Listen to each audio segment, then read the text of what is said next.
வணக்கம். மாலை முரசு செய்திகளை விரிவாக பார்ப்பதற்கு முன்பாக முதல் தலைப்புச் செய்திகளை பார்க்கலாம். புதிய தலைமை தேர்தல் ஆணையரை தேர்வு செய்ய டெல்லியில் ஆலோசனை கூட்டம். பிரதமர் மோடி, எதிர்க்கட்சித் தலைவர் ராகுல், உள்துறை அமைச்சர் அமித்ஷா பங்கேற்பு.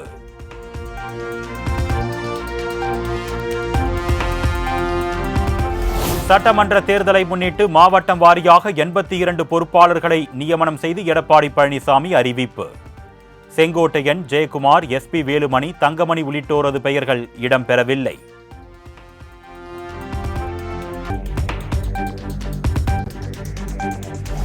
அரசியல் கட்சியில் மூத்த தலைவர், இளைய தலைவர் என்றெல்லாம் கிடையாது என்று அதிமுக முன்னாள் அமைச்சர் செங்கோட்டையன் கருத்து.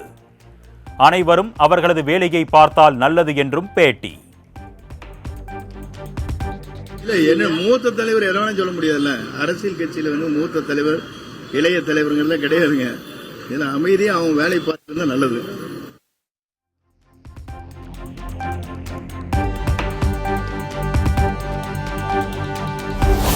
எடப்பாடி பழனிசாமியுடன் சுமூகமான உறவு நீடிக்கிறதா என்று செங்கோட்டையனிடம் கேள்வி எழுப்பிய செய்தியாளர்கள், கோவிலுக்கு போகிறேன், தன்னை விட்டுவிடுங்கள் என்று பதில்.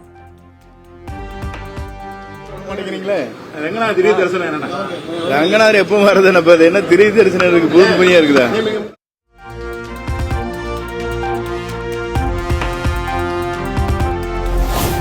எம்ஜிஆர், ஜெயலலிதாவை விட தாம் பெரிய தலைவர் என்று EPS நினைத்தால் அவரை போல ஒரு கூமுட்டை இருக்க முடியாது.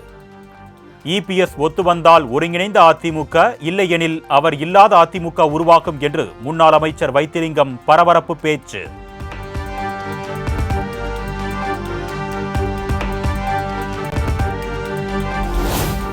தமிழகத்தில் ஹிந்தியை திணிக்கும் நோக்கம் மத்திய அரசுக்கும் பிரதமர் மோடிக்கும் கிடையாது என்று மத்திய அமைச்சர் தர்மேந்திர பிரதான் விளக்கம். மிகவும் தொன்மையான மொழியான தமிழை மதிப்பதாகவும் கருத்து.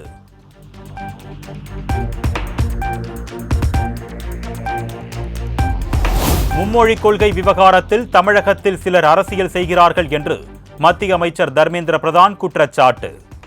நாடு முழுவதும் தேசிய கல்விக் கொள்கையை செயல்படுத்துவதில் உறுதியாக உள்ளோம் என்றும் திட்டவட்டம்.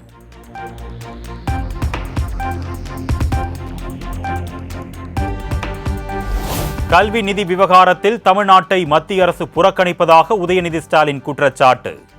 அடுத்த கட்ட நடவடிக்கை குறித்து முதலமைச்சரிடம் ஆலோசித்து நடவடிக்கை எடுக்கப்படும் என்றும் விளக்கம். தமிழ்நாட்டுக்கு என்று ஒரு ரூபா கூட அவங்க ஒதுக்கலை, ஒரு திட்டத்தை கூட ஒதுக்கலை. ஆனால் வாய் கூசாமல் இந்த மாதிரி நிதி கொடுத்துட்டு வரி கொடுத்துட்டு திருப்பி கேட்குற ஒவ்வொரு மாநிலமும் அது மாதிரி திருப்பி கேட்குறது அநியாயம் அப்படின்னு சொல்லியிருக்கிறாங்க. இது வன்மையாக கண்டிக்கத்தக்கது. முதலமைச்சர் அவர்களும் இதை கண்டிச்சிருக்கிறாங்க.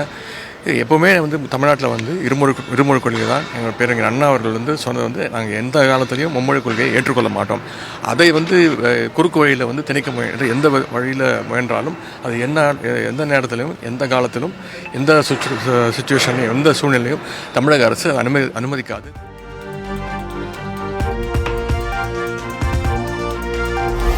ஹிந்தி மொழியை யாரும் படிக்க வேண்டாம் என்று திமுக கூறவில்லை. ஹிந்தியை கட்டாயமாக திணிப்பதை மட்டுமே எதிர்ப்பதாக திமுக மருத்துவர் அணி செயலாளர் எழிலன் பேட்டி.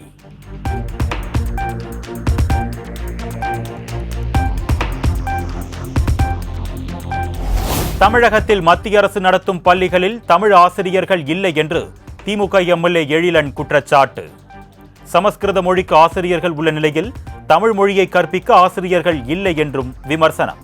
தமிழ்நாட்டில் KV school, Kendriya Vidyalaya school நேரடியாக ஒன்றிய அரசு கட்டுப்பாட்டில் இருக்கும் ஸ்பெஷல் ஸ்கூல்ஸ்.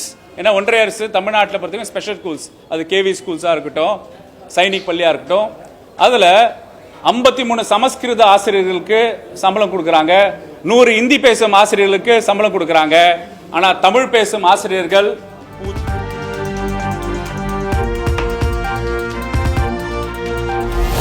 தனியார் பள்ளிகளில் படிக்கும் திமுகவினரின் குழந்தைகள் மட்டும் 3 மொழிகள் கற்கலாமா என்று அண்ணாமலை கேள்வி.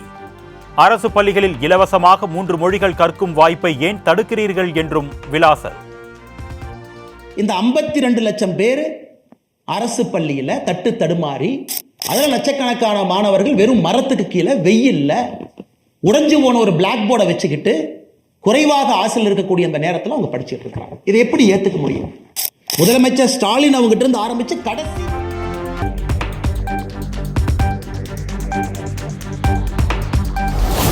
ஸ்டாலின் மாடல் திமுக ஆட்சியில் காவல்துறை விசாரணை என்பதே விந்தையாக மாறிவிட்டது என்று எடப்பாடி பழனிசாமி சாடல். நெல்லையில் பட்டியலின கல்லூரி மாணவர் விக்னேஷ் மரண வழக்கில் காவல்துறை பொறுப்பற்ற முறையில் பதிலளித்ததற்கு கண்டனம்.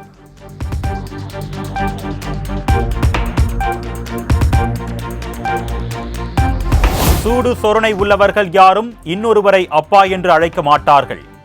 முதலமைச்சர் மு க ஸ்டாலின் குறித்து அதிமுக எம்பி சி.வி. சண்முகம் சர்ச்சை பேச்சு. யாருக்கு இந்த பாதுகாப்பு இல்லை கேட்டா என்ன எல்லாம் அப்பான்னு அழைக்கிறாங்க. யாரடா அப்பான்னு சொல்லுவாங்க? மானங்கட்டத்தனமா இருக்குது. அப்புறம் ஏதாவது சொன்னா யாரா நீ அப்பாவா? யாருக்கு யாரா அப்பா?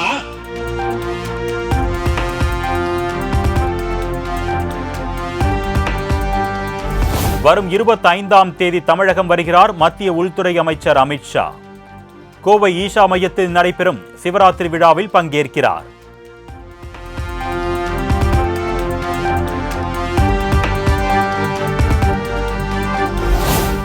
உச்சநீதிமன்றம், உயர்நீதிமன்றங்களில் நீதிபதிகள் நியமனம் முறையாக நடைபெறவில்லை என்று ஓய்வு பெற்ற நீதிபதி சந்துரு குற்றச்சாட்டு. 79% நீதிபதி பணியிடங்களில் உயர் சமூகத்தினரே நியமிக்கப்படுவதாகவும் சாடல்.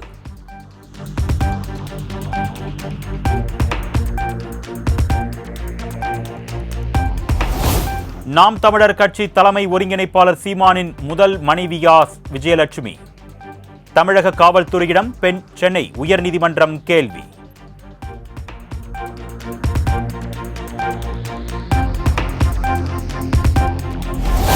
இரண்டாயிரத்து 8ஆம் ஆண்டு மதுரை கோவிலில் சீமானும் விஜயலட்சுமியும் மாலை மாற்றிக் கொண்டதாக காவல்துறை தகவல். பல முறை கட்டாயப்படுத்தி விஜயலட்சுமியுடன் சீமான் தொடர்பில் இருந்துள்ளார் என்றும் வாதம்.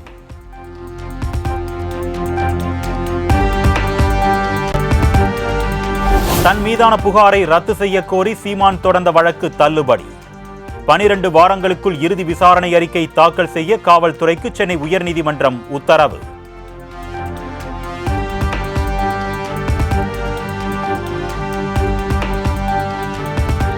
பாலியல் வன்கொடுமை வழக்குகளில் காவல்துறையின் நடவடிக்கைகளுக்கு சென்னை உயர்நீதிமன்றம் பாராட்டு. அண்ணா பல்கலைக்கழக மாணவி வன்கொடுமை வழக்கு பாலியல் புகாருக்கு உள்ளான IPS அதிகாரி மீதான நடவடிக்கையை சுட்டிக்காட்டி நீதிபதி கருத்து.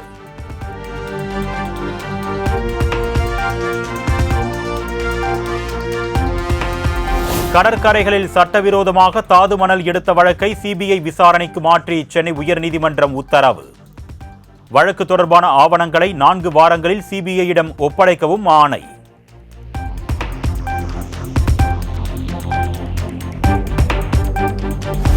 தாது மணல் கடத்தல் வழக்கில் அரசியல்வாதிகளின் பங்கு இருப்பதை புறந்தள்ள முடியாது என்று சென்னை உயர்நீதிமன்றம் கருத்து. அரசு அதிகாரிகளின் பங்கு குறித்தும் விசாரிக்க உத்தரவு.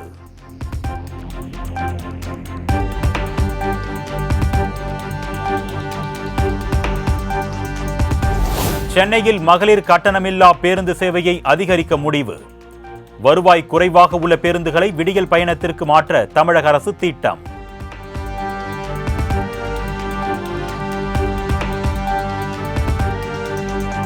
சென்னை பழவந்தாங்கல் ரயில் நிலையத்தில் கத்தியுடன் சுற்றித் திரிந்த பச்சையப்பன் கல்லூரி மாணவர்கள் 7 பேர் கைது. பொதுமக்கள் அளித்த புகாரின் பேரில் ரயில்வே போலீசார் அதிரடி நடவடிக்கை.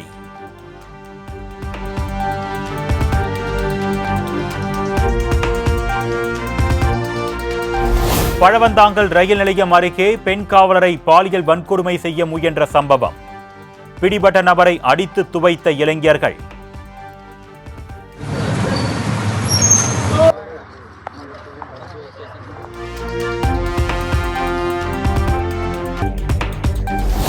சென்னை ஆலப்பாக்கம் ஊராட்சி அலுவலகத்தில் தலைவர், துணைத் தலைவர் இடையே வார்த்தை மோதல். இருவரும் மாறி மாறி குற்றச்சாட்டுகள் கூறி வாக்குவாதத்தில் ஈடுபட்டதால் பரபரப்பு.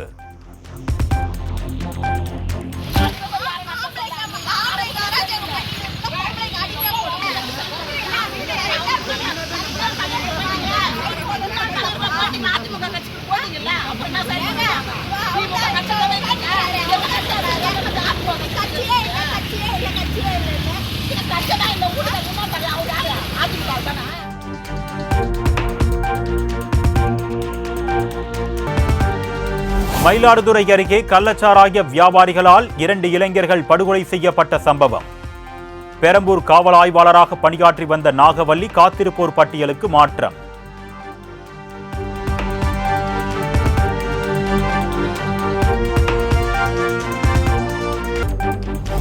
சென்னை தியாகராய நகரில் செயல்படும் பிரபல துணிக்கடையில் 9 லட்சம் கொள்ளை.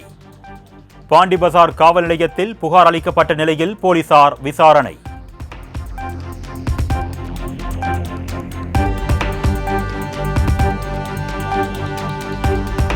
மீனவர்கள் மீது துப்பாக்கிச்சூடு நடத்திய இலங்கை அரசை கண்டித்து காரைக்கால் மீனவர்கள் ரயில் மறியல் போராட்டம். மீனவ பெண்கள், ஆண்கள் தண்டவாளத்தில் தலை வைத்து படுத்து மத்திய அரசுக்கு எதிராக முழக்கமிட்டதால் பரபரப்பு.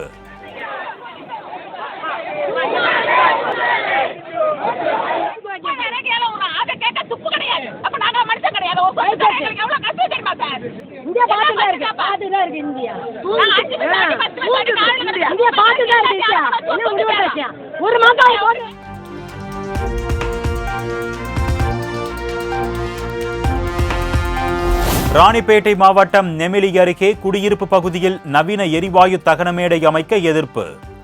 கிராம மக்கள் 500க்கும் மேற்பட்டோர் கண்டன ஆர்ப்பாட்டம்.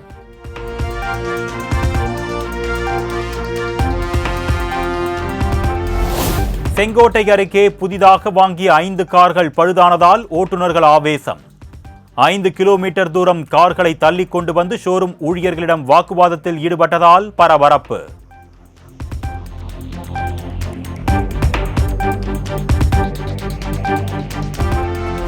தமிழகத்திற்கான கல்வி நிதியை தர மறுக்கும் மத்திய அரசுக்கு எதிராக வலுக்கும் மாணவர்கள் போராட்டம். மன்னார்குடியில் கல்லூரி மாணவர்கள் வகுப்புகளை புறக்கணித்து மத்திய அரசுக்கு எதிராக முழக்கம்.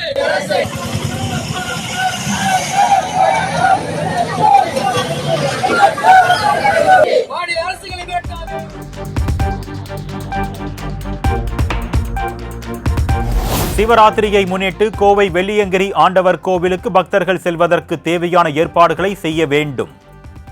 தமிழக வனத்துறை மற்றும் காவல்துறைக்கு சென்னை உயர்நீதிமன்றம் உத்தரவு.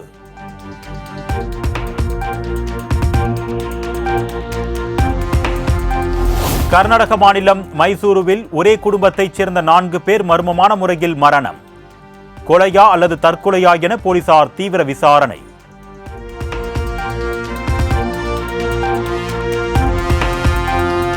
உத்தரப்பிரதேச மாநிலம் பிரயாக்ராஜ் கும்பமேளாவுக்கு குவியும் மக்கள் கூட்டம்.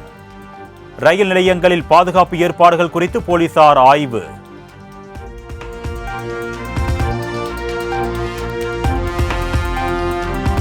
டெல்லி ரயில் நிலையத்தில் ஏற்பட்ட கூட்ட நெரிசலால் 18 பேர் உயிரிழந்த சம்பவம்.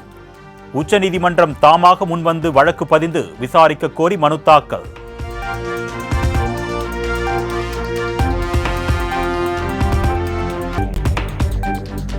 சாம்பியன்ஸ் டிராபி கிரிக்கெட் தொடங்க உள்ள நிலையில் பாகிஸ்தானின் கராச்சி மைதானத்தில் பறக்கும் பல்வேறு நாடுகளின் தேசிய கொடி. இந்திய அணி பாகிஸ்தான் செல்ல மறுத்த நிலையில் இந்திய தேசிய கொடி புறக்கணிப்பு.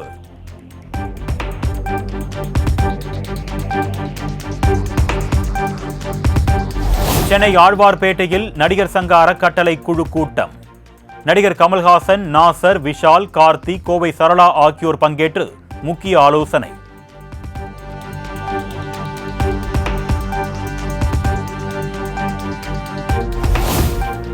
மாமல்லபுரம் ஸ்ரீதல சயன பெருமாள் கோவிலில் கருட பூஜை செய்து நடிகர் சிவகார்த்திகேயன் தரிசனம். கோவிலுக்கு வந்த பக்தர்கள் மற்றும் நரிக்குறவர் பெண்களுடன் செல்ஃபி எடுத்து மகிழ்ச்சி.